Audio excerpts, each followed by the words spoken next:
하나님의 말씀 봅니다. 하나님의 말씀은 사도행전 24장 1절부터 9절입니다. 닷새우의 대제사장 아나니아가 여러 장로들과 한 변호사 더둘로와 함께 내려와서 총독 앞에서 바울을 고발하니라. 바울을 부르매 더둘로가 고발하여 이르되, 베릭스 각하여, 우리가 당신을 힘입어 태평을 누리고 또 이 민족이 당신의 선견으로 말미암아 여러 가지로 개선된 것을 우리가 어느 모양으로나 어느 곳에서나 크게 감사하나이다. 당신을 더 괴롭게 아니하려 하여 우리가 대강 여짜옵나니 관용하여 들으시기를 원하나이다. 우리가 보니 이 사람은 전염병 같은 자라 천하에 흩어진 유대인들을 다 소요하게 하는 자여 나사렛 이단의 우두머리라. 그가 또 성전을 더럽게 하려 함으로 우리가 잡아싸우니 당신이 친히 그를 신문하시면 우리가 고발하는 이 모든 일을 아실 수 있나이다 하니 유대인들도 이에 참가하여 이 말이 옳다 주장하니라. 아멘. 대제사장 아나니아와 장로들은 더둘로라는 변호사를 대동하고 바울을 고소하러 왔습니다. 더둘로의 고소는 네 부분으로 구성되는데요. 먼저 서언이라고 할 수 있죠. 그것은 대제사장 그리고 베릭스에 대해서 칭송하는 이야기, 그리고 변증의 시작, 그리고 그의 죄에 대한 진술, 그리고 그 죄에 대한 증명, 이런 단계를 거쳐서 오늘 고소하고 재판이 진행되고 있습니다. 이 재판은 속주 형사사건의 한 예로 여기에서 바울은 세 번째 변증을 한다 그랬습니다. 그래서 오늘 1절, 2절에 보면 닷새우의 대제사장 아나니아가 어떤 장로들과 한 변호사를 더둘로와 함께 내려와서 총독 앞에 바울을 고발하니 바울을 부르매 더둘로가 고발하여 이르되 그랬습니다. 가이사랴 총독 관저에 바울의 고소인들이 나타난 것은 닷새 후 5일 후였습니다. 이것은 바울이 도착할 때로부터 볼 수도 있고 천부장 루시아가 바울을 가이사랴로 비상호송을 마친 후 원고에게 알린 시점부터 계산한 날일 수도 있다 하는 겁니다. 예루살렘에서 가이사랴까지 군인 걸음으로 또 그중 일부 기병으로 행진으로 약 이틀이 소요된 점을 가정할 때 유대인 고소자들이 비슷한 이동수단으로 왔다고 추측하면 적어도 이틀을 걸렸을 것이지만 만일 여기서 5일 닷새라는 기간이 루시아의 고지 시점부터였다면 그들이 바울을 변호사를 고용할 수 있는 시간은 더 줄어들었다 하는 겁니다. 그들은 테르툴스라는 변호사를 고용했다 하는 겁니다. 테라툴스 더둘로라고 표현된 건 헬라 원어로 보면 테르툴스고요.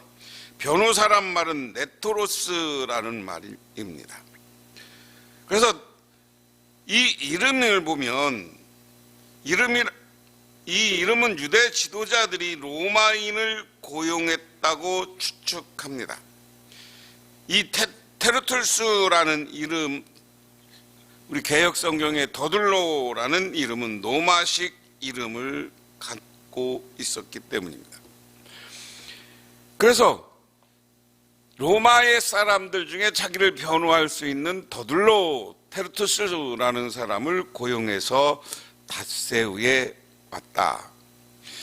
여기 변호사 레스토스라는 말은 그냥 직역하면 말하는 자, 그 다음에 이어 의회나 민의회의 공적인 연설가, 다음으로 변호사, 마지막으로는 유창한 웅변을 갖춘 수사학자를 가리키는 말이 네스토로스다.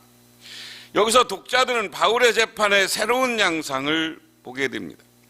지금까지는 변호사 없는 원고 사내들인 사람들이 고발인이 돼서 그리고 이스라엘 사도 바울의 죄를 이야기했습니다.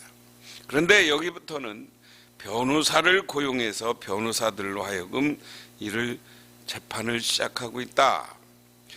그래서 이건 크게 재판에 대한 건 크게 중요한 게 아니고 하여간 변호사를 고용했다, 우리가 이렇게 생각하면 됩니다. 그러면서 재판을 어떻게 시작하느냐, 이제 여러분 그렇게 생각하면 돼요. 요즘은 3권이 분립됐어요. 어떻게요? 행정, 입법, 사법부라고 하죠. 이게 분리되어 있지만 이 당시는 입법과 행정과 재판, 이 사법이 혼재되어 있던 시절입니다. 그래서 그 당시 지도자들, 왕부터 시작해서 모든 사람들의 가장 중요한 업무는 재판하는 거예요. 근대식 민주주의가 되기 전까지 서양이고 동양이고 똑같습니다. 그래서 지방관들, 우리 현령들, 이런 사람들이 다 재판하는 일이 가장 중요한 일 중에 하나였어요. 그런데 오늘 로마에서 온 총독이 재판장이 되는 거고요. 그리고 한쪽에 이 타네들이나 이 사람들은 고소인이 되는 것이고, 오늘 바울은 피고소인이 되는 겁니다. 바울도 이제 보면 자기가 직접 변호하지 않고 변호사를 고용할 수도 있다 하는 겁니다. 그래서 재판장은 총독 베릭스가 되는 겁니다. 그런데 여러분, 오늘도 마찬가지지만 오늘날도 재판할 때 재판관이 딱 앉아 있으면 존경하는 재판관님, 군경하는 재판장님, 이런 식으로 해서 그 상대방을 변호사들이 높입니다. 오늘도 그런 형식을 볼 수 있어요. 3절 4절에 보면 베릭스가 하여 우리가 당신을 힘입어 태평을 누리고 또 이 민족이 당신의 선교로 말미암아 여러 가지 개선된 것을 우리가 어느 모양으로나 어느 곳에서나 크게 감사하나이다. 당신을 더 괴롭게 아니하려 하여 우리가 대강 여짜옵나니 관용하여 들으시기를 원하나이다. 더들로는 고소의 서론을 시작합니다. 그는 베리스 총독을 칭송합니다. 이런 것을 우리는 달래기식 서언의 한 예입니다. 실제로 베릭스 통치 시기에 소요와 분쟁이 끊이지 않았고 정국은 혼란스러워 거의 무장부 상태가 되었습니다. 그는 유대인과 시리아인들에게 공정하지 못했고 그의 군대는 그의 비호 아래 유대인 부유층을 약탈했습니다. 이 일로 인해 그가 해임되었을 때 유대인들에게 고소당했다 했습니다. 그런데 유대인들이 보기에는 별로 좋은 총독이 아니었음에도 불구하고 더들로는 이렇게 총독을 칭송한 후에 바울을 고소합니다. 그리고 두 가지 이유를 듭니다. 그러면서 오늘 첫 번째 사도 바울의 죄를 이야기하는데 그 죄명이 뭐냐? 소요 조정자라는 겁니다. 5절에 우리가 보니 이 사람은 전염병 같은 자라 천하에 흩어진 유대인을 다 소요하게 하는 자여 나사렛 이단의 우두머리라 그랬습니다. 먼저 바울이 전염병과 같은 소요 조장자라는 것입니다. 더불어서 바울이 로마 제국 각지에 사는 유대인들에게 소요를 일으킨다고 주장합니다. 이 사유는 정치적입니다.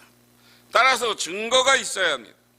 바울이 어떤 소유를 주장했는지, 인원이 몇 명이었는지, 그 소유의 이유와 목표가 무엇이었는지를 말해야 합니다. 물론 로마 전역에 사는 유대인들에게 소유를 일으킨다고 했으므로 그 말대로라면 악성 전염병일 가능성이 큽니다. 그러나 더들로는 그 증거를 말하지 못합니다. 그러면서 그 증거로 나사렛인들의 분파 이단의 선봉이라고 덧붙입니다. 이 항목은 정치적인 것이 아니요 종교적인 것이다. 또 셔원 화이트에 따르면 신학적인 것이다 라는 이야기입니다. 여기서 더들로가 신학적 사안을 정치적 사유와 결합시키고 있다는 점을 우리는 주목해야 된다 하는 겁니다. 그리고 또한 더들로는 수사학자로서 그리스도인들을 나사렛인들이라고 부르며 경멸적인 어감으로 전달하고 있다. 그 다음에 사도 바울이 두 번째 죄는 뭐냐? 성전을 모독한 죄다. 6절에 또 그가 또 성전을 더럽게 하려 하였으므로 우리가 잡았사오니 하는 겁니다. 두 번째 고소인은 성전 모독죄입니다. 바울이 성전을 더럽히려 했다는 것입니다. 여기서는 더럽히다라는 말은 빼베로오라는 말입니다. 세겜이나 아수라 같은 이방인이 범한 악한 행동이나 성전에서 이방인들이 침입한 것 등을 가리킨다 하는 겁니다. 나아가 레위인들이 이 안식일 계명을 어기고 성소에서 일하는 것을 가리키기도 했습니다. 더들로와 유대인들이 염두에 둔 것은 바울이 이방인들을 성전에 들어오게 했다는 혐의입니다. 물론 이 항목도 총독에게 납득이 되는 사유는 아닙니다. 그래서 더들로는 이 고소 사유에 앞서 언급한 소요 조장 행위를 제시한다 하는 겁니다. 그래서 크게 사도 바울을 두 가지 죄로 고소했다. 그러면서 이제 오늘 보면 6절 하반절과 8절 상반절은 없다고 표현됐고요. 8절에 그러면서 이렇게 이야기합니다. 당신이 친히 그를 신문하시면 우리가 고발한 이 모든 일을 아실 수 있나이다. 유대인들도 이에 참가한 말이 옳다 함이라. 더들로는 이렇게 고소 항목을 제시한 후 총독에게 그를 우리가 붙잡아 싸우니 그를 직접 신문하시면 그 이유를 알 거다. 유대인들이 동의했다. 이때 유대인들이 가세, 이 일이 그렇다라고 말한다. 가세하다라는 것은 슈네페센토라는 말에 공격성이 전혀 없는 것은 아니다. 오늘 이 말씀을 쭉 정리하면 하여간 이스라엘의 유대인들이 닷새 후에 변호사를 대동해서 합니다. 변호사를 대동해서 하는데 이 변호사는 아주 베리스 총독을 높입니다. 근데 사실은 그때 베리스 총독은 유대인들에게는 원망의 대상이었습니다.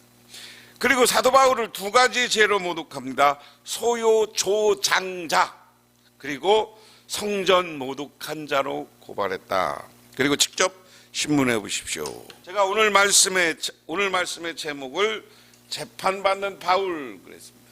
재판받는 바울의 모습을 보면서 세상 사람들이 그리고 바울을 고발하는 사람들이 어떻게 보냐? 그럼 역설적으로 우리는 신앙인이 그렇게 살면 되는 거예요. 우리가 복음을 위해서는 어떻게 해야 되느냐? 하나님 앞에서 진실합시다 그랬습니다. 오늘 사도 바울은 어떤 일이 있어도 사람들이 사도 바울을 유혹하고 협박하고 오늘 이렇게 고소하고 감옥에 가두고 때리도 예수가 그리스도인 것, 예수가 부활하신 것, 예수님이 승천하신 것, 예수님이 다시 오실 것에 대해서 이게 진리이기 때문에 이것에 대한 믿음, 이것에 대한 신앙은 변함이 없었다. 두 번째는 뭐냐? 진리를 위해 살아야 된다. 진리를 위해 산다는 건 예수가 진리이기 때문에 예수를 위해 살아야 돼요. 오늘날 우리는 무엇을 위해서 삽니까? 우리는 하나님 앞에 진실하고 그리스도의 진리를 위해서 살아야 함에도 불구하고 우리 신앙인들이 세상에 나가서 진리대로 사느냐, 타협하고 살지는 않느냐 하는 겁니다. 적당히 타협하고 적당히 그냥 안 믿는 사람과 같이 이야기하고 같이 동조하고 그들과 함께 타락한 모습으로 살고 있지는 않느냐 하는 겁니다. 우리는 어디 가서라도 똑바로 살아야 되는 거예요. 그 다음에 우리가 바울이 세상에서 우리는 그럼 어떻게 살아야 되느냐? 아까 이건 복음을 위해서 우리가 살아야 되는데, 그럼 세상 사람들을 위해서는 전염병처럼 살아야 된다. 오늘 이 변호사 더들로는 사도 바울이 전염병처럼 돌아다니면서 로마 지역을 다니면서 소요를 조장한다. 자꾸만 사람들이 소요가 일어나고 오늘날로 얘기하면 데모하게 하고 뭐 이런다는 이야기로 사도 바울은 오늘 고발하고 있는 거예요. 그러므로 우리는 하나님 앞에서 소요를 조장하는 전염병같이 살아야 돼. 그런데 이 전염병같이 살아야 되는데, 전염병같이 어떻게 살아야 되느냐? 전염병 같은 영향력이 있어야 된다. 다시 말해서 사도 바울이 가는 곳마다가 소요일이라는 건 사도 바울이 많은 사람들을 예수의 이름으로 돌아오게 하고 전도하고 그 사람들의 교회를 불러내기 때문에, 그 영향력이 막강하기 때문에 그래요. 전염병이 얼마나 영향력이 막강합니까? 오늘날 우리는 코로나19라는 이런 바이러스 때문에 얼마나 지금 고생하고 있습니까?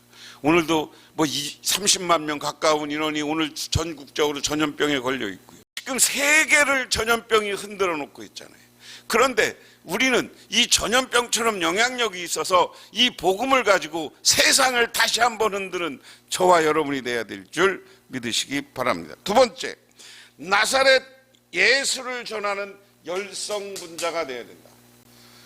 우리가 열성분자가 돼야 되는데, 전도의 열성분자. 그럼 전도라고 아무나 전해요? 그리스도를 전하는 열성분자가 돼야 돼요.